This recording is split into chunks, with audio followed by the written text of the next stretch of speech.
Akatsuki in Naruto is the most infamous criminal organization in the history of the ninja world, a nightmare that haunted every nation and ultimately ignited the Fourth Great Ninja War. Few know that Akatsuki was not born from destruction, but from an ideal. Under Yahiko, Nagato, and Konan, the group was founded in Amagakure with the dream of ending war and bringing peace to a world torn apart by hatred. However, when Yahiko was killed in a conspiracy orchestrated by Hanzo and Danzo, that ideal collapsed. Pain, grief, and despair consumed Nagato, who under the name Pain twisted Akatsuki's original dream into a philosophy of terror, believing that only through shared suffering could humanity understand the value of peace. Under Pain's leadership, Akatsuki began recruiting rogue ninja of S-class caliber from across the world, each one a legendary outcast: Itachi Uchiha, Kisame Hoshigaki, Deidara, Sasori, Hiden, Kakuzu, Zetsu, and later Tobi.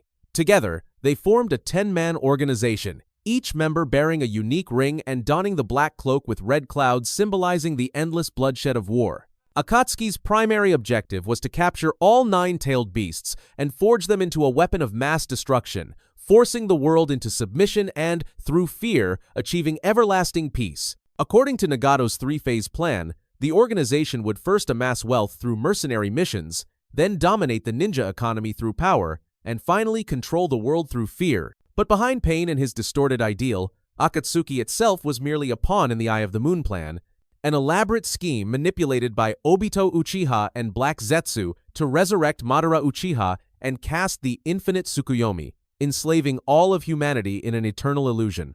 From a group that once sought peace, Akatsuki gradually became a symbol of tragedy and hatred, a gathering of those who once believed in justice, yet were pushed to the brink of darkness by the cruelty of the world. They are not mere villains, but the embodiment of an era of endless war, where even the dream of peace was stained red with blood and despair. Night Raid in Akame ga Kill is an elite assassination unit operating under the Revolutionary Army, created to confront the corruption and brutality of the Empire. They are assassins who move through the shadows, striking down the depraved officials who oppress the people, protecting civilians, and aiding the revolutionary forces in their mission to overthrow Prime Minister Honest, the man who manipulated the entire nation for his own greed. Despite being known as killers, Night Raid's true goal is not murder itself, but to use bloodshed as the price for a new future, one where justice is no longer controlled by power. Each of its members carries a tragic past and deep emotional scars, and it is precisely those wounds that allow them to understand the suffering of others better than anyone else. Every assassin wields a tegu, ancient imperial arms that grant supernatural abilities, reconnaissance, assassinations, and to carry out reconnaissance, assassinations, and the retrieval of other tegu from their enemies.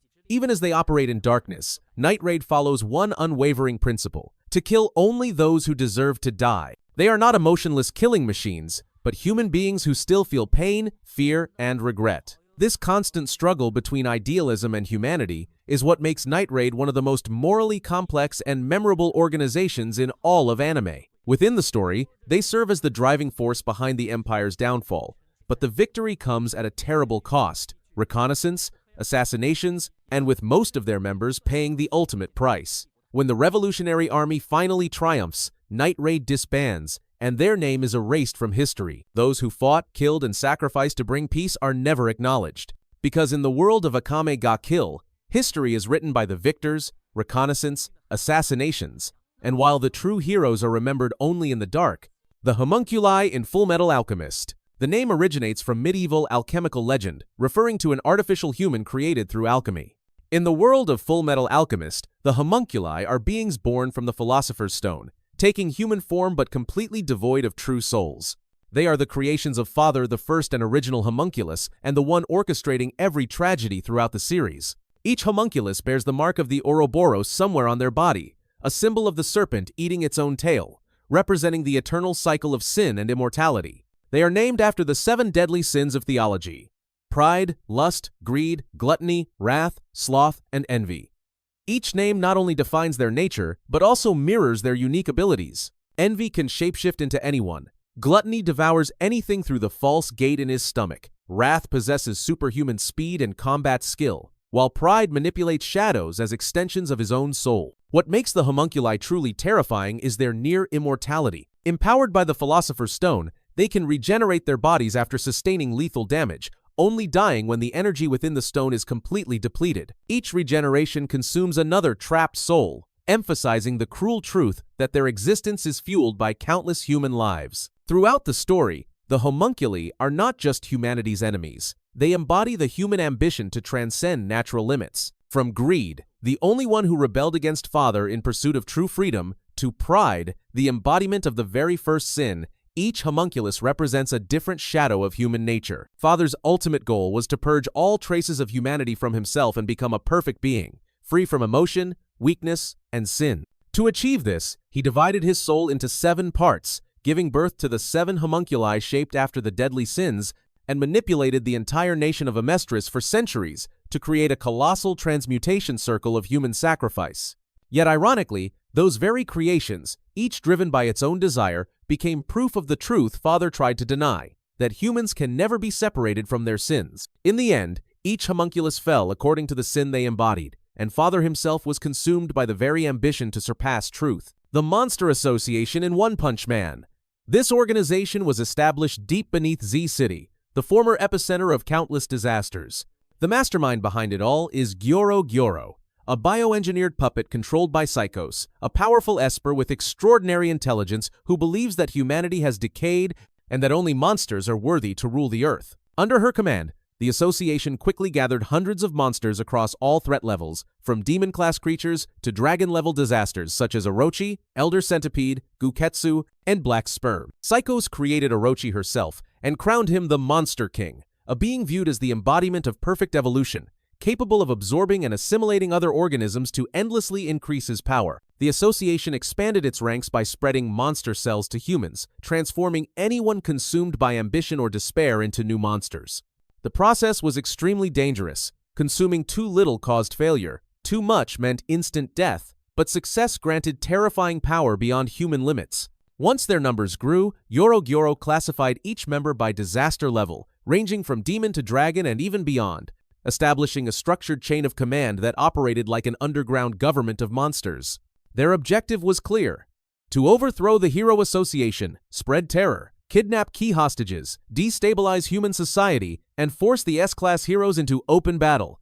The ensuing bloodbath between the two factions turned all of Z City into a war zone. Despite their terrifying power, the Monster Association eventually crumbled when the S-Class heroes arrived, and when Saitama finally stepped in, everything ended in an instant. Orochi, the mighty Monster King, couldn't withstand even a single punch, his body and ambitions alike obliterated. In the end, the Monster Association was annihilated, leaving behind the ruins beneath Z City and a chilling reminder that even those who see themselves as the peak of evolution are nothing more than dust before true strength. The League of Villains in My Hero Academia is the central antagonist organization in the world of heroes. It was founded under the shadow of All for One, the most powerful villain in history, who manipulated everything from the darkness to overthrow the hero society that ruled the world. Under the leadership of Tamura Shigaraki, All for One's disciple and ideological successor, the League was born with the goal of destroying the public's faith in heroes to prove that even the symbol of peace could fall. The attack on the USJ marked their first public appearance, spreading terror and declaring war on UA High School. From a small group of nameless outcasts, Shigaraki gradually gathered a collection of dangerous individuals. Himiko Toga, the girl obsessed with blood. Dabi, the man consumed by his burning hatred. Twice, a broken soul lost to his own cloning quirk. Spinner, a believer in Stain's ideals. And even hero killer Stain himself, the symbol of extreme ideology, who believed that only true heroes deserve to exist. In the name of freedom and equality, they sought to tear down the entire social order built by heroes, reconnaissance, assassinations, and a world where only the adored are called heroes, while those rejected by society, no matter how gifted, are branded as monsters. Every act of terrorism, every attack, served as a reminder that this so-called hero society was rotting from within. The League did not fight merely out of hatred, but from the despair that the world itself had instilled in them. From a ragtag group, they evolved into a force powerful enough to confront the Meta Liberation Army, ultimately merging with them to become the Paranormal Liberation Front, an organization strong enough to shake an entire nation. In the end, even when pushed to the brink, Shigaraki became the embodiment of destruction, carrying on All for One's legacy to spread fear across the entire world of heroes. The League of Villains are not merely enemies of justice, but a twisted mirror reflecting the dark side of a society that has forgotten what it truly means to be a hero. The Order in Sakamoto days is not a typical criminal organization, but rather an elite force operating directly under the Japanese Association of Assassins, JAA.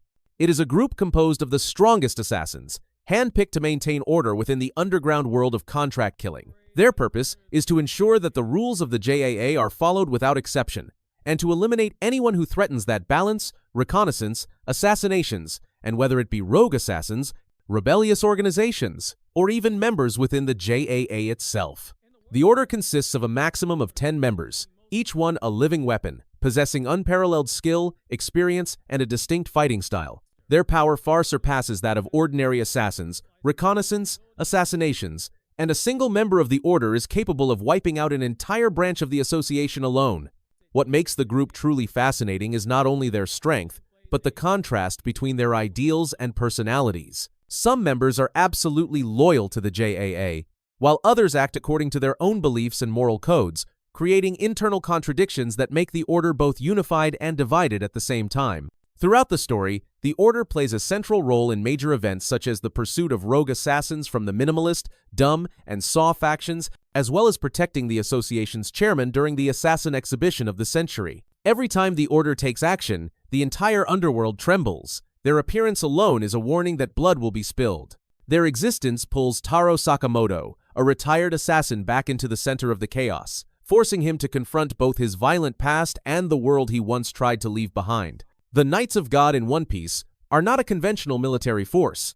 They are an elite unit of warriors regarded as the world government's most secretive weapon, possessing the authority to oversee and even punish the celestial dragons themselves, beings considered divine and above humanity. This alone places the Holy Knights at a rank even higher than the world nobles, answering only to the 5 elders and Imu, the 2 highest powers within the entire governing hierarchy. To this day, the true identities and abilities of the Holy Knights remain a mystery, but their emergence signals a major turning point in the story. They are believed to be the world government's final trump card, called upon only when global order is threatened and an absolute purge is required. Unlike the Marines, the public face of law enforcement, the Holy Knights operate from the shadows, enforcing justice according to Imu's will. They act without law, without reason, and without moral restraint. This makes them a symbol of absolute power, where justice is defined by strength and blood. While the Order from Sakamoto days still retains a trace of humanity, with each member shaped by personal ideals and individuality,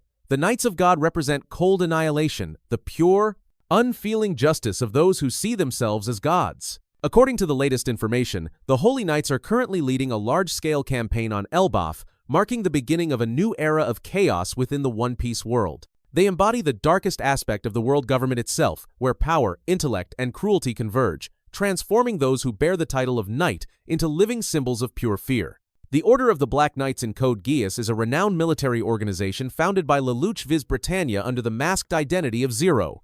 At first, they were merely a small rebel group operating in Area 11, composed of Japanese citizens oppressed under the rule of the Britannian Empire.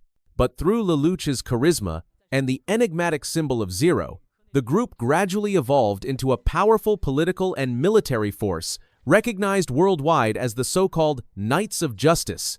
They declared themselves defenders of freedom, protectors of the innocent, and opponents of tyranny, distinguishing themselves from extremist terrorist factions such as the Japanese Liberation Front. However, behind these ideals, the Black Knights were in truth a means to an end, a tool in Lelouch's grand plan for revenge and global reformation. His goal was not merely to liberate Japan, but to dismantle the entire world order dominated by Britannia and rebuild it into a world where his sister, Nunnally, could live in peace.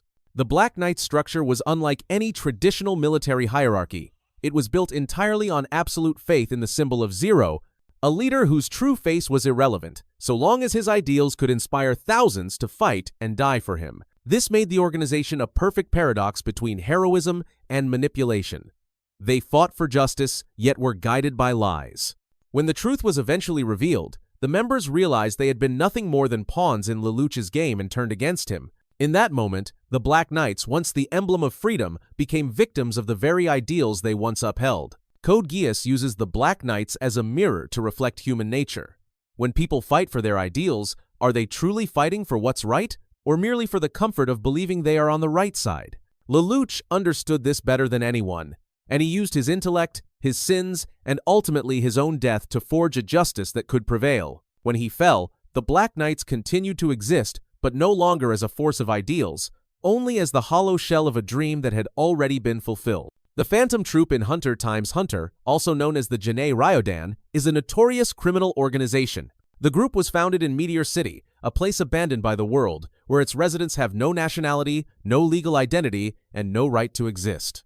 It was there that Crollo Lucifer, along with other forgotten children such as Phaeton, Machi, Franklin, Finks, and Uvogin, formed a family of outcasts and named it the Phantom Troupe. Their symbol is a spider, with Crollo as the head and the other members as its legs, a metaphor that even if a leg is lost, the spider will continue to live so long as its head remains. Each member of the troupe bears a tattooed number representing their position in the group, yet in truth, they are equals in every decision, a rare trait for an organization built on crime. The Phantom Troupe is infamous for their overwhelming strength and mastery of Nen, with each member powerful enough to take on professional hunters single-handedly. Under Crollo's leadership, the group committed numerous massacres and large-scale thefts, the most infamous being the annihilation of the Kurta clan to steal their Scarlet Eyes, and the bloody Your New City auction massacre that shook the entire mafia underworld. Though branded as criminals, the Phantom Troupe is more than a simple villainous organization.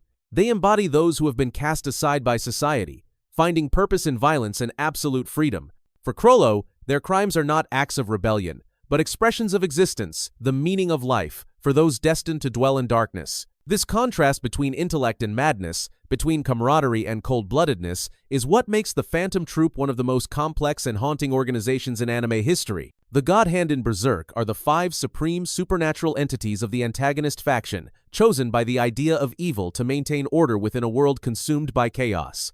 They are neither human nor divine, but beings that transcend the concepts of life and death, existing on the boundary between reality and nothingness. Each member of the Godhand represents a fundamental aspect of human nature: pain, desire, destruction, despair, and lust, all merging into a single will, the embodiment of evil itself.